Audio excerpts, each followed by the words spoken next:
श्रावण में भगवान शिव को प्रसन्न करने के लिए शिवलिंग के ऊपर कौन कौन सी चीजें चढ़ानी चाहिए? क्या सिर्फ जल और बेलपत्र चढ़ाना ही काफी है या और भी कुछ चीजें हैं जिनका विशेष महत्व माना गया है? तो आज के इस वीडियो में मैं आपको 11 ऐसी चीजें बताने वाली हूँ जिन्हें हम श्रावण में शिवलिंग के ऊपर अर्पित कर सकते हैं और साथ ही में आप जानेंगे इन सभी चीजों का क्या महत्व होता है और उन्हें किस तरीके से शिवलिंग पर चढ़ाया जाता है। तो चलिए एक एक करके सभी चीजों को बहुत ही सरल तरीके से जानते हैं। सबसे पहली और सबसे जरूरी चीज है जल।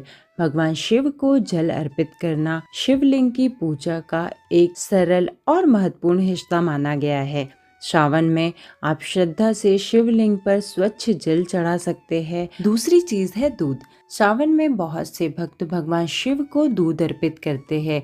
इसे श्रद्धा और शुद्धता का प्रतीक माना जाता है। अगर आप दूध चढ़ा रहे हैं तो थोड़ी सी मात्रा में दूध चढ़ाया तो भी काफी होता है। दूध से अभिषेक करने के बाद शिवलिंग पे हमें फिर से शुद्ध जल से अभिषेक जरूर करना चाहिए। जब भी आप दूध चढ़ा रहे हैं तो दूध हमेशा स्टील के पात्र में ही ले। अब बात करते हैं उस चीज की जिसे भगवान शिव की पूजा में बहुत अधिक विशेष माना जाता है, बेलपत्र। श्रावण में शिवलिंग पर बेलपत्र जरूर चढ़ाया जाता है। बेलपत्र चढ़ाते समय उसे साफ करके श्रद्धा से अर्पित करें।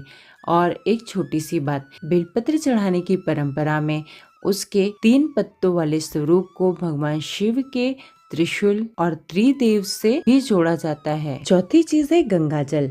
अगर आपके घर में गंगा जल है तो श्रावण में शिवलिंग पर गंगा जल अर्पित जरूर करें। तो श्रावण में शिवलिंग पर गंगा जल अर्पित कर सकते हैं। आप चाहे तो शुद्ध जल में कुछ बूंदे गंगा जल की मिला के उससे शिवलिंग का अभिषेक कर सकते हैं। पांचवी चीज है शहद। शिव पूजा में शहद का भी उपयोग किया जाता है और इसे पंचामृत का एक प्रमुख हिस्सा माना गया है। अगर आप शिवलिंग पर शहद अर्पित करते हैं तो बहुत थोड़ी सी मात्रा में अर्पित करें और पूजा के बाद शिवलिंग को स्वच्छ जल से अवश्य ही अभिषेक करें। छठी चीज है दही।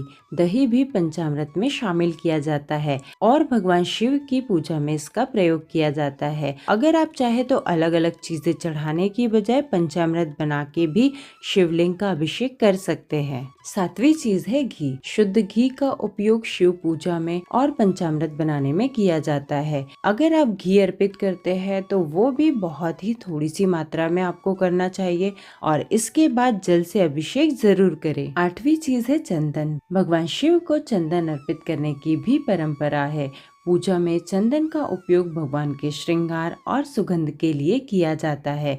आप शिवलिंग पर चंदन से त्रिपुंड बना सकते हैं। 9वीं चीज है धतूरा। भगवान शिव की पूजा में धतूरे का विशेष महत्व माना जाता है और श्रावण में भक्त इसे शिवलिंग पर अर्पित भी करते हैं। अगर आपके आसपास के एरिया में ये आसानी से मिल सकता है तो श्रद्धा से धतूरा जरूर ही चढ़ाए। 10वीं चीज है आक के फूल। इसे अकाव के फूल भी कहते हैं। आक के फूल भी भगवान शिव को अर्पित किए जाते हैं। शिव जी की पूजा में इनका विशेष धार्मिक महत्व माना गया है। बस ध्यान रहे कि जो फूल है साफ और ताजे होना चाहिए। इसे अर्पित करने से भगवान भोलेनाथ बहुत ही जल्दी प्रसन्न होते हैं और भक्तों की सभी मनोकामनाओं को पूर्ण करते हैं। 11वीं चीज है मिश्री। शिव जी की पूजा में मिश्री का उपयोग किया जाता है और इसे भोग स्वरूप भगवान शिव को अर्पित किया जा सकता है।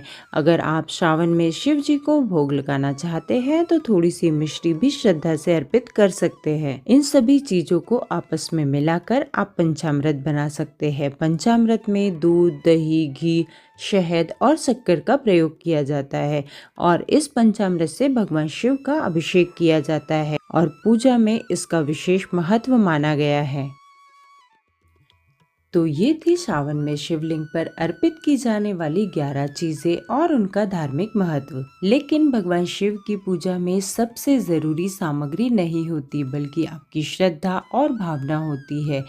इसीलिए अगर आपके पास सारी सामग्री उपलब्ध ना हो तो सिर्फ स्वच्छ जल और बेलपत्री से भी श्रद्धा पूर्वक भावपूर्वक बड़े ही सरल भाव से भगवान शिव की आराधना हम कर सकते हैं। अगर आपको घर पे सरल तरीके से की गई पूजा विधि पसंद आती है तो हमारे चैनल सरल पूजा विधि को जरूर सब्सक्राइब करें और कमेंट में हर हर महादेव जरूर लिखें। अगर वीडियो पसंद आया हो तो वीडियो को लाइक करें। हर हर महादेव।